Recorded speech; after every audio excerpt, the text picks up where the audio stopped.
കേരള സർവകലാശാല കലോത്സവത്തിലെ സംഘർഷവുമായി ബന്ധപ്പെട്ട് സമഗ്രമായ പോലീസ് അന്വേഷണം ആവശ്യപ്പെട്ട് സർവകലാശാല രജിസ്ട്രാർ DGPക്ക് കത്ത് നൽകി. വിധി നിർണയത്തിനെത്തിയ വ്യക്തിയുടെ മരണവും അന്വേഷിക്കണമെന്ന് കത്തിൽ ആവശ്യപ്പെടുന്നു.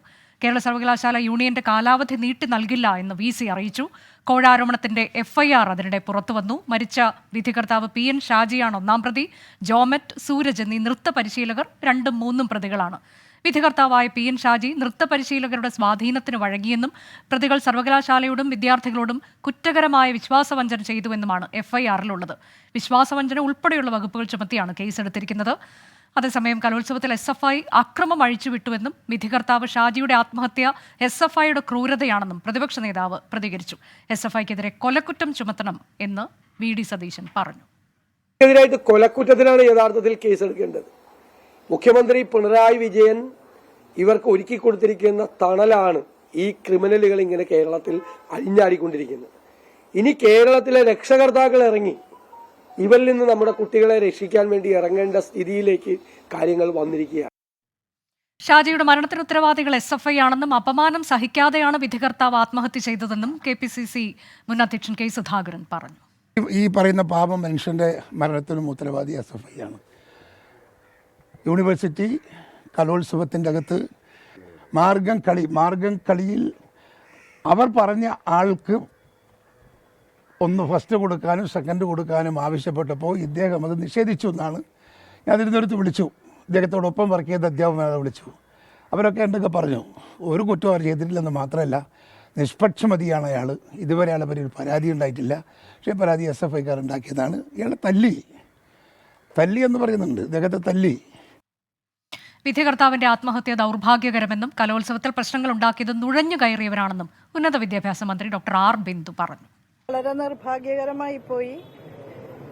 എന്താണ് ഉണ്ടായതെന്നുള്ളതിനെ സംബന്ധിച്ച് പോലീസ് അന്വേഷിച്ചുകൊണ്ടിരിക്കുകയാണ്. യുവജനോത്സവങ്ങളൊക്കെ വളരെ സൗഹാർദ്ദപരമായിട്ടാണ് നടക്കേണ്ടത്. ഇത്തവണയും സംഘാടകരുടെ ഭാഗത്തുനിന്നുണ്ടായ എന്തെങ്കിലും പ്രശ്നമല്ല, നുഴഞ്ഞു കയറി ആരോ ഉണ്ടാക്കിയിരിക്കുന്ന ഒരു പ്രശ്നമാണ്. അപ്പൊ എന്താണ് സംഭവിച്ചത് എന്നുള്ളതിനെ കുറിച്ചുള്ള കൃത്യമായ ചിത്രം പോലീസ് അന്വേഷണം പൂർത്തീകരിക്കുമ്പോഴേ നമുക്ക് മനസ്സിലാക്കാൻ സാധിക്കുള്ളൂ. മരണവും നിർഭാഗ്യകരമായി, ഇങ്ങനെ യുവജനോത്സവം പൂർത്തീകരിക്കാതെ അവസാനിച്ചു എന്നുള്ളതും ഖേദകരമാണ്. ഇത് ആരോ ചിലർ അതിൽ നുഴഞ്ഞു കയറി ഉണ്ടാക്കിയിട്ടുള്ള കുഴപ്പങ്ങൾ. മരണത്തിൽ ഗുരുതര ആരോപണവുമായി അതിനിടെ കുടുംബം രംഗത്തെത്തി. തെറ്റ് ചെയ്തിട്ടില്ലെന്ന് മകൻ കരഞ്ഞു പറഞ്ഞതായി മാതാവ് ലളിത പറഞ്ഞു. ഷാജിയെ വ്യാജ ആരോപണത്തിൽ കുടുക്കിയതാണെന്നും മാതാവ് പറഞ്ഞു. അമ്മേ, ഞാനൊരു തെറ്റും ചെയ്തിട്ടില്ല. എൻ്റെ കാല് മുടിച്ച് എന്നെ കെട്ടിപ്പിടിച്ചിട്ട് പൊട്ടിക്കരഞ്ഞിട്ട് അത് പറഞ്ഞു. അമ്മ, ഞാനൊരു തെറ്റും ചെയ്തിട്ടില്ല. ഇതന്നെ ആരും ഇതാക്കിയതാന്ന്. അന്നെ ആരും കുടുക്കിയതാന്ന്. ഞാനൊരു തെറ്റും ചെയ്തിട്ടില്ല. ഈ ദിവസം ഈ 3 ദിവസവും ഇതന്നെ പറയല്. ഈ കോഴ വാങ്ങുന്നതാണെങ്കിൽ ഇപ്പോൾ ഇങ്ങനെയാവുമോ മക്കളെ? ഇപ്പോൾ ഒരക്ക് ഒന്നിക്കലും എന്തെങ്കിലും ഒരു മാറ്റം വരിക, അല്ലെങ്കിൽ ഒരു പുറം വേറെ എടുക്കുക. ആ നയിച്ചിട്ട് കിട്ടുന്ന പൈസേനെ കൊണ്ടാണ് എല്ലാം ചെയ്യുന്നത്.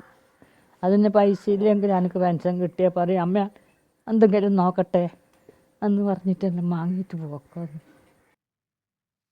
അഖിൽ ഷാ അൻസാറും സജോ ദേവസിയും വിശദാംശങ്ങളുമായി. ആദ്യം അഖിൽ ഷാ അൻസാറിലേക്ക്.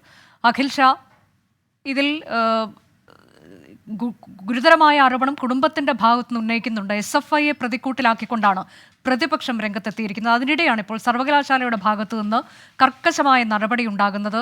എല്ലാ വിഷയത്തിലും, കോഴ ആരോപണത്തിലും അതുപോലെ തന്നെ മരണത്തിലുമൊക്കെ സമഗ്ര അന്വേഷണം വേണമെന്ന ആവശ്യം.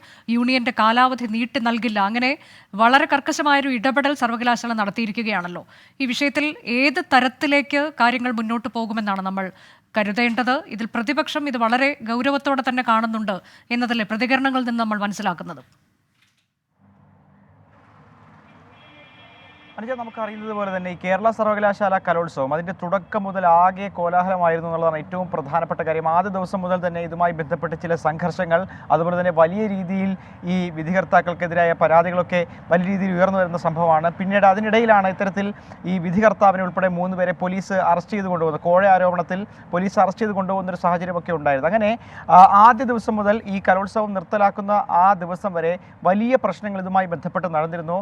ആ ഘട്ടത്തിലാണ് ഇന്നിപ്പോൾ ഈ വിധികർത്താവ് കൂടി മരിച്ച സാഹചര്യത്തിലാണ് ഈ സർവകലാശാലയുടെ ഒരു അടിയന്തര ഇടപെടൽ ഇതുമായി ബന്ധപ്പെട്ട് നടക്കുന്നത്. ഈ കലോത്സവത്തിനിടെ ഉണ്ടായ സംഘർഷങ്ങളിൽ വിശദമായൊരു അന്വേഷണം വേണമെന്നാവശ്യപ്പെട്ടാണ് VC ഇപ്പോൾ DGPക്ക് കത്ത് നൽകിയിരിക്കുന്നത്. ആ കത്തിൽ ഏറ്റവും പ്രധാനമായും ചൂണ്ടിക്കാണിക്കുന്ന മറ്റൊരു കാര്യം ഈ വിധികർത്താവായ PN ഷാജി മരിക്കാനിടയായ സംഭവവും അതുകൂടി വിശദമായി പരിശോധിക്കണം, വിശദമായൊരു അന്വേഷണം അതിൽ കൂടി വേണം എന്നുള്ളൊരു കാര്യമാണ് ഈ VC നൽകിയ കത്തിൽ പറയുന്നത്. മറ്റൊന്ന് ഈ യൂണിയനുമായി ബന്ധപ്പെട്ടുള്ള കാര്യമാണ്. സർവകലാശാല യൂണിയൻ്റെ കാലാവധി കഴിഞ്ഞ ഫെബ്രുവരിയിൽ കഴിഞ്ഞിരുന്നു. പക്ഷേ അത് നീട്ടി നൽകണമെന്ന് അപേക്ഷിച്ചുകൊണ്ട് ഈ യൂണിയൻ സർവകലാശാല VCയെ സമീപിച്ചിരുന്നു. പക്ഷേ ഇത്തരത്തിൽ തുടർച്ചയായി ഉണ്ടായ സംഘർഷങ്ങളും അതുപോലെ തന്നെ ഒരു വിധികർത്താവിൻ്റെ മരണവും ഒടുവിൽ സംഭവിച്ചതോടുകൂടി അക്കാര്യത്തിൽ ഒരു ദാക്ഷിണ്യവും ഇല്ല എന്നുള്ളൊരു നിലപാടിലാണ് സർവകലാശാല ഇവരുടെ കാലാവധി നീട്ടി നൽകില്ല എന്നുള്ളൊരു കാര്യം കൂടി ഈ VC വ്യക്തമാക്കുന്നുണ്ട്. അത്തരത്തിൽ വലിയ ഒരു പ്രതിപക്ഷത്തിൻ്റെ ഭാഗത്തു നിന്നും വലിയ വിമർശനങ്ങളും അതുപോലെ തന്നെ പ്രതിഷേധങ്ങളും ഒക്കെ ഈ ഘട്ടത്തിൽ ഉയരുന്നുണ്ട്. നേരത്തെ പ്രതിപക്ഷ നേതാവ് ഉൾപ്പെടെ പറഞ്ഞൊരു കാര്യം, ഇതിൽ SFIക്ക് വലിയ പങ്കുണ്ട്, SFIയുടെ ക്രൂരത കാരണമാണ്, അതിൽ മനം നൊന്താണ് ഈ അധ്യാപകൻ ഈ വിധികർത്താവ് ആത്മഹത്യ ചെയ്തതെന്നുള്ളൊരു കാര്യം കൂടി പ്രതിപക്ഷം ഉൾപ്പെടെ ഉന്നയിക്കുന്നുണ്ട്. അത്തരത്തിൽ വലിയ രീതിയിൽ ഇതിനെ ഒരു മറ്റൊരു പ്രതിഷേധത്തിലേക്ക് കൊണ്ടുപോകുന്ന ഒരു കാഴ്ചയാണ് നമുക്കിപ്പോൾ കാണാൻ സാധിക്കുന്നത്.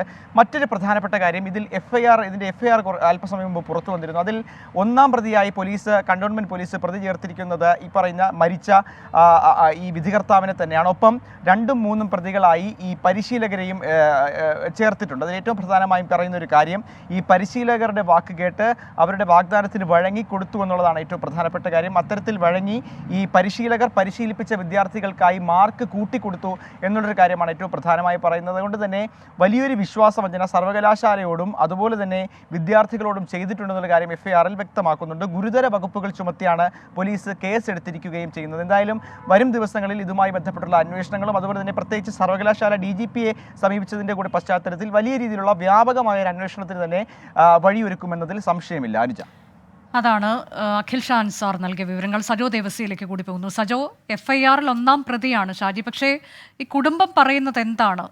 ഷാജിയെ കുടുക്കിയതാണ് എന്ന തരത്തിലേക്കാണോ? അങ്ങനെയെങ്കിൽ ആരാണ് ഇതിന് പിന്നിൽ എന്നതിൻ്റെയൊക്കെ എന്തെങ്കിലും സൂചനകൾ അവർക്ക് നൽകിയതായി അറിയാമോ ഷാജി?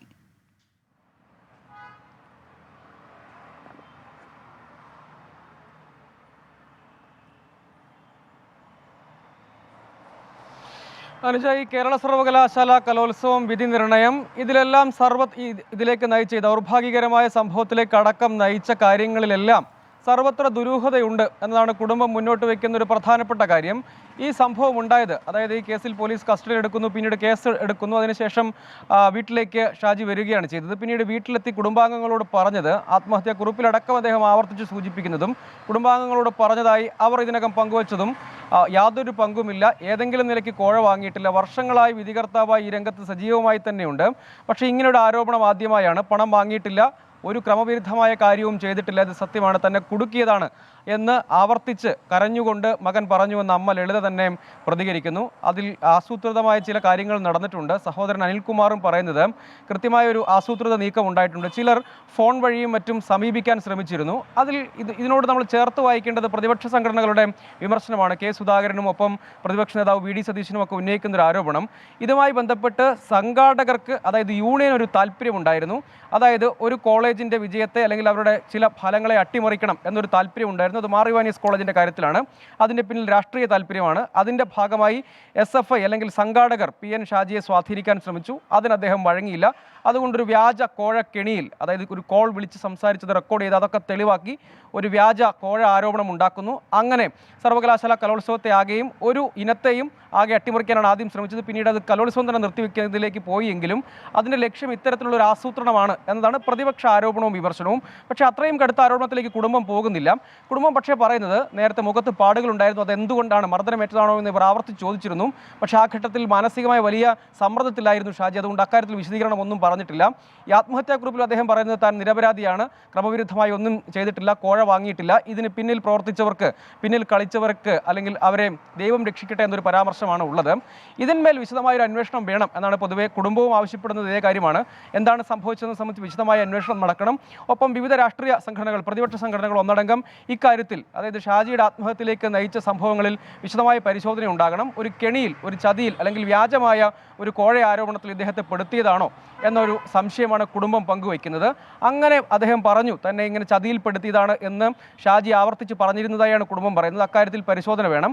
അതേസമയം ഈ മർദ്ദിച്ച കാര്യം സംബന്ധിച്ച് കുടുംബാംഗങ്ങൾക്ക് അറിയില്ല. ചോദിച്ചപ്പോൾ ഷാജി ഒന്നും പറഞ്ഞിട്ടില്ല. മറ്റൊന്ന് പേരുകൾ, ആരുടെയും പേരുകൾ ഷാജി കുടുംബത്തോട് പറഞ്ഞില്ല ആരാണ് ഇതിന് പിന്നിൽ പ്രവർത്തിച്ചത്. അതായത് ഇക്കാര്യത്തിൽ സംഘാടകരുടെ ഭാഗമായി നിൽക്കുന്ന വിധികർത്താക്കൾ ആയും മറ്റും വരാറുള്ള ആളുകൾ കൂടി ഇതിൽ പ്രവർത്തിച്ചിട്ടുണ്ട് എന്നതടക്കമുള്ള ആരോപണങ്ങളുണ്ട്. ഏതായാലും അതെല്ലാം അന്വേഷണത്തിലൂടെ പുറത്തു വരേണ്ട കാര്യമാണ്. പക്ഷേ കുടുംബം വളരെ ഗുരുതരമായ ആരോപണമാണ് ഉന്നയിക്കുന്നത്.